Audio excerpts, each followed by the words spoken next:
Can you tell us about the competition out there on the offensive line? You know, we're real deep on O-line, and we're just competing every day, making the most of our reps, and just doing everything that we can. Cade, when you hear people describe you as a player, what's the best compliment somebody can give you as an offensive lineman? I would say the best thing somebody can say about me is just that I play hard, and that I love the game, and that I just want to finish people.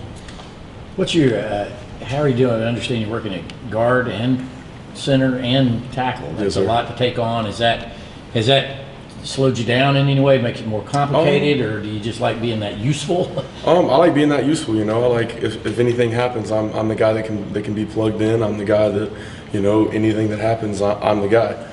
So, you know, it's definitely helped me learn in the center spot. It's helped me, you know, learn the offense better, knowing what everybody's doing. So I don't think it slowed me down. I think it's definitely picked my game up and elevated it to a new level. Is that something that coaches told you when you first got here, or is that something that's just kind of come about the last year or so?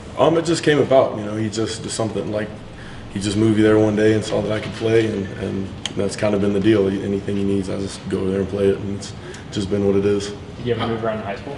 I did. I played everything in high school. I've kind of played everything my whole life, starting in youth ball. My dad, he kind of, when we were playing youth ball, anytime we were running the left, he'd put me in the left side. Anytime we were running the right, he'd put me on the right side. So it's just always been my whole life. I've kind of played both sides. He's been your coach for a long time. Oh yeah, he coached me all through youth ball. Who's the best player in y'all's family? I don't know yet. Probably my baby brother, my 4-year-old little brother. He's a handful. He's going to be a mess. Yeah, I think we had somebody the other day who was talking about the depth, maybe Andrew Thomas or whatever, the depth of line. You kind of were one that was able to plug right in last year. You know, how much did you take out of, you know, kind of what you did last year, plugging in for some injured guys here and there? You know, I just kind of put that in the bag, and I'm focused on this year. You know, trying to take strides from last year, and I learned from last year. You know, I've grown as a player a lot. How much of a surprise was that? I guess it was at the South Carolina game you went out and you get plugged in right away? I mean, was it like, go find my helmet? I mean, I guess, do you really expect that call to come? Oh yeah, I was actually wearing number 42 during that game. I was supposed to be like the tight end, like the extra big guy. And so I was wearing 42, and then I just heard Coach Smart yelling, "Cade, Cade, Cade." So I'm like, oh God, I'm scrambling around trying to find everybody. They gave me this big jersey to put on, and I put it on. I had to run out there and tell the referee that, you know, I was checked in, that I'm wearing the new jersey. So it was all just kind of a blur, but it was a great experience for me. You mentioned being that guy in high school that, you know, everybody ran to your side, and now you're the guy that kind of comes through with injury stuff. Is that something you enjoy, being that guy that, you know, in a bad situation people can count on? Definitely. You know, you want to be looked at as dependable, and that's a big word to use for somebody to use about me, is just saying that I'm dependable. You know, I can do my job anywhere you want to put me, so I take pride in that.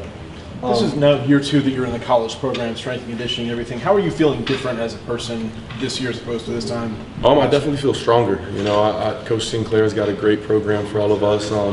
I came in and took the weight program very serious this year, and I can just tell a difference in my game. It's just being stronger, being more fluid with everything. I've definitely gotten faster. What do you weigh now? I'm about 325 right now. Cade, so there's been a lot of talk about Isaiah Wilson, how he's kind of transformed his body coming into the season. So I want to ask you about his diet. What type of things did he used to eat? What type of things did he go about now in terms of how he eats? I know when he was up in New York, he definitely ate a bunch of pizza. Definitely eating good. Talk about that, yeah. But a lot of chicken Caesar salads. That man he told me he lost a lot of weight eating chicken Caesar salads. You know, he's changed his body. He looks great now. So does the fact that he looks a little bit more trend, is that helping him on the practice field from your perspective? I definitely think so. You know, he's definitely in great shape. He's a freak of nature out there. When you look at him, he's a wall dang near. So I think it's definitely helped him. He's transformed. Cade, can you tell us about last week's Matthew Bowling setup, and what was that like for the team to watch that whole 4x1 against the coaches? Did you know the fix was in, or at the time? I did not know, actually. I wasn't really paying attention to the first 3 legs, and then I wanted to pay attention to the 4th one because I wanted to see Coach Smart run. I was like, there's no way he's going to get out here and actually run. So I peeked out there, and then I just saw curly blonde hair and I was like, oh God, that dude's fast. And then it finally registered to me that it was the guy that was with the dude that broke the state or the national champion or the record or whatever he broke or whatever. So I was just like, wow. So Coach Smart was supposed to run that last leg against Richard? He said I'm taking Richard in the last leg, and so I was like, okay, I'm peek down here and watch Coach Smart run. It was not Coach Smart. He was booking it up through there. How does a guy from Knoxville get along with a guy from Brooklyn on the right side of the line when you line up next to him, Isaiah? He's my best friend. You know, it's our friendship is it's grown so much since last year. You know, since last year when I came in here, it was a big competition. It was never animosity, but it was a competition. You know, he's trying to take food off my plate. I'm trying to take food off his, and then it was just funny how we came together mid-season to play next to each other and do all that. And so it was just a great experience for me. What did making freshman All-American mean to you? It was cool at the time, but I want bigger than that. I've already put that in the bag. I'm working on this year, focused on what I can do this year.